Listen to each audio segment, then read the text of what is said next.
Think about the last time you quietly downgraded a brand in your mind. Maybe an ad felt tone deaf, the options were overwhelming, or customer service made you jump through hoops. Those moments reveal something deeper than price or features. Whether a company treats you as a whole person, with a name, preferences, and respect for your time. When the human side works, you feel comfortable, confident, and inclined to return. When it doesn't, even small frictions send you elsewhere. Today, you'll explore a practical way to get the human part right. You'll unpack 3 levers that turn respect into everyday action and trace them across 4 key phases of the customer journey. The first contact before purchase, the moment of choosing, the experience of using, and the stage that follows, when support and loyalty are on the line. Let's begin with the foundation, the 3 levers and the 4 customer phases. Every interaction before, during, and after a purchase is a quiet test. Did the person feel valued? Marketplace dignity is the standard behind that test. It means people feel inherently respected for who they are whenever they deal with a firm, and that respect is evident in everyday choices, from the way someone is greeted to the way policies are written and applied. 3 levers make marketplace dignity practical. Representation is the feeling of being seen and heard on one's own terms. It starts with basics like getting names right and extends to how communities are portrayed in research, targeting, and creative work. When brands flatten people into cliches or erase those who do the heavy lifting in public life, audiences feel alienated. Under- or misrepresentation also shows up when groups are barely visible in media or shown only in narrow roles. In digital contexts, representation is harmed when people are tracked or profiled without consent, because forced visibility denies identity on the person's terms. Done well, representation is specific, authentic, and rooted in real lives, which signals that many kinds of customers belong. Agency is the feeling of control. People want real options and a meaningful chance to consent. Endless assortments and muddled price tactics make decisions harder and push customers away. Clear choices and transparent pricing help people decide with confidence. Consent practices matter just as much. Hidden fees, auto-renewals that are hard to cancel, design tricks that box people in, and terms so long they are effectively unreadable all deny agency. Designs that make it easy to grant, pause, or revoke permission tell customers they are in the driver's seat. Equality is being treated as a peer. It shows up when power gaps are minimized and access is fair. Everyday design can welcome or exclude. Tiny instructions, hard-to-open packaging, and spaces that are difficult to navigate undermine dignity, especially for older adults or those with impairments. Equality does not require identical treatment in every case.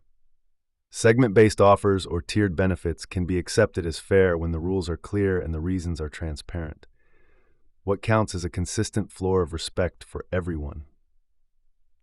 These levers are backed by evidence from 25 large-scale studies across several regions in which people felt dignity when they were recognized, given agency, and treated as equals. They matter across 4 phases: pre-consumption, which covers first contact, targeting, advertising, promotions, and access; evaluation, which is how people weigh whether to proceed; consumption, which is the experience of use; and post-consumption, which is support, service, and word of mouth. In the next section, we'll look at what marketplace dignity looks like in the pre-consumption phase. Pre-consumption is the first contact. It covers who appears in which segment, how messages are framed, where they run, which promotions are offered, and how easy it is to approach the offer. The aim is to help people feel recognized, in control, and treated as peers before any use happens. Apply the 3 levers immediately. Start with representation. Stereotypes and stock characters backfire. Careful research and authentic scenes earn trust. A good example is Heineken's Worlds Apart, which paired strangers with opposing views and had them build a bar, then choose whether to stay and talk over a beer. The campaign reached large audiences, was tied to a sales lift of more than 7%, and most surveyed viewers said the brand felt right for them. Use clear principles. Amplify contributors' voices, do no harm, gain informed consent, protect data, and prioritize accuracy. Aim for aspiration rather than labels that box people in. Generic senior offers often feel diminishing, while broad member benefits land better. Lead with asset framing that highlights aims and contributions. Naming matters too. In a 2020 Kenya study, referring to a charitable business skills program, community empowerment, instead of poverty alleviation or individual empowerment, increased motivation and reduced the stigma around aid. Let audiences define themselves. Agency at the pre-consumption phase begins with honest intent and real choice. People should understand what you want, see clear options, and feel free to say yes, no, or not now. The core mistakes are identity-forcing claims, gotcha mechanics, and consent buried in friction. When shoppers picked a soap, a label framed as the only good choice for green consumers performed worse than a near-identical version that said it was a good choice for green consumers. The first dictated identity, the second preserved autonomy and won more buyers. The lesson is simple. State value without declaring who the customer must be. Use transparent prompts, easy skip and opt-out controls, and short, plain language consent so attention is willingly given and choices feel self-directed. Pre-consumption equality asks one question. Can everyone reach the starting line the same way? Lockdowns pushed vital information online, leaving those without connectivity or language support locked out. Design choices change outcomes. Confusing hospital layouts link to about 6.9 million missed UK outpatient visits yearly, while roughly 8% of Americans have limited English and benefit from multi-language content. Place signals inclusion, too, like when a First Bank branch in Baltimore told residents they were expected and welcome. With the groundwork set, the next phase is evaluation, where decisions get made. Evaluation is the moment of truth. People are weighing options, asking for help or privacy, and deciding whether the experience respects them. The goal here is not to pile on more choice, but to raise the value of each decision by applying representation, agency, and equality in practical ways. Representation means the evaluation setting reflects how customers want to engage. A simple example comes from cosmetics retail. 2 basket colors quietly let shoppers declare their preference. Hands-on guidance or space to browse. That small signal gives voice without pressure and directs expert attention where it matters. Store organization sends signals too. Integrating plus sizes with the main assortment tells every shopper they belong at the same table. When in-store inclusion is hard, technology can widen access. Luxury and beauty brands use realistic try-ons and configurators so people can explore privately and on their own terms. Agency is about control at the point of choice. Research on choice overload shows how easily abundance backfires. In classic tests, people assessed a small set of jams with ease, then stalled when the table expanded to 24 options. Layout and process can either ease that burden or add to it. Forcing everyone through a retail gauntlet or packing entry zones with hard sells grabs attention rather than granting it. More supportive designs create a true pause at the door and give customers multiple ways to proceed.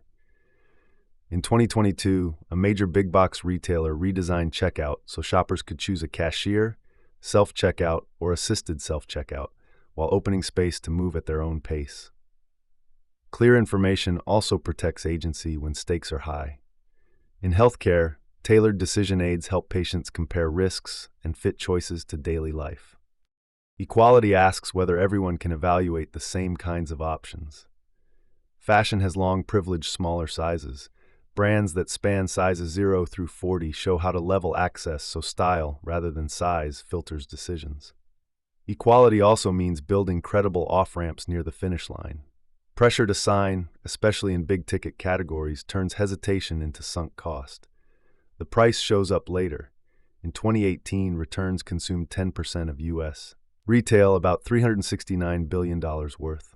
Designing exits early is cheaper than processing regret. When evaluation affirms representation, agency, and equality, people feel respected and are more likely to move forward. The next step is marketplace dignity at the consumption phase. The moment of use is where respect becomes tangible. People have paid, logged in, or walked through the door, and now they're asking whether the experience reflects who they are, lets them steer, and treats them all on equal footing. The aim at this stage is straightforward. Design the experience so representation, agency, and equality are felt in every interaction. A clear example is Peloton's Connected Fitness. Its holiday spot, "The Gift That Gives Back," sparked controversy over representation, drawing criticism for how the scenario and characters were portrayed. But the product experience told a different story.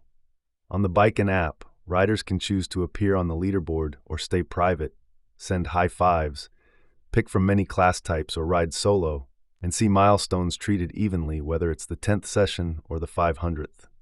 In 2020, as stay-at-home orders began, sales roughly doubled. Peloton also cut the bike's price by 16%, while its user base kept growing about 10% year over year. Choice-rich, fair, and privacy-respecting user experiences can sustain loyalty even when marketing stumbles. Representation also means seeing all users accurately and allowing privacy when desired. Smartphones expanded access to creation and communication, yet camera systems long struggled with darker skin tones. Google's Pixel 6 introduced Real Tone in 2022, investing in more diverse image training and creator feedback, so photos better reflected a wider range of skin tones. A Super Bowl spot, seen on Pixel, took that promise to a mass audience. Reported sales for the upgraded model outpaced the two prior versions combined, with growth of roughly 400% year over year in the first full quarter after launch. And as well, speech features saw an estimated 18% improvement in translation quality. When design choices reflect the whole audience, use feels fair. Agency during consumption can be reinforced with simple prompts that foreground control, like clear options for how names are used, how loved ones are updated, and what helps a person feel ready in a sensitive setting. Overload erodes control even after purchase, so processes and ecosystems should reduce friction rather than add it. Where expert control is unavoidable, people still benefit from shaping the parts they know best. Equality asks whether the environment and rules signal the same worth for everyone. Digital platforms that put each participant in an equal frame or make creation possible on low bandwidth expand participation. Physical spaces can do the same when they lower barriers and invite shared contribution. When consumption and use affirm representation, agency, and equality, people enjoy the product more, stick around longer, and tell others. The final test comes after the experience ends, where post-consumption care turns respect into durable loyalty. Let's look at that in the final section. Post-purchase is where respect turns into durable loyalty. After the sale, people judge whether they're still seen, whether they can steer contact and service, and whether they're treated as equals when something goes wrong.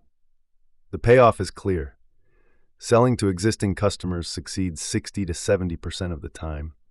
Roughly 80% of profits cluster in about 20% of loyal buyers. And current customers are more likely to try new products and spend more. A good example of dignity at this stage is Coca-Cola's Share a Coke campaign, which placed individual first names on Coke packaging that invited people to share a drink with someone specific. Instead of reciting features, it recognized identity, linked to celebrations, and turned repeat purchase into a social act. It scaled to more than 70 countries and 17,000 names. In the United States, awareness is near universal, usage is high. More than half of soft drink buyers say they would return. And within the usage base, loyalty is estimated at about 85%. That is what representation looks like after the sale. You're still paying attention to who people are and how they connect. Agency comes through in how easy it is to control contact, make changes, or leave. Unsolicited promos, labyrinthine menus, and hard sell retention scripts create a feeling of being trapped. The backlash has been strong enough that in 2023, the U.S. Federal Trade Commission proposed a click-to-cancel requirement so that canceling would be as simple as signing up. Brands do better when they assume people may pause or go, and design for a clean exit that keeps the door open for a return.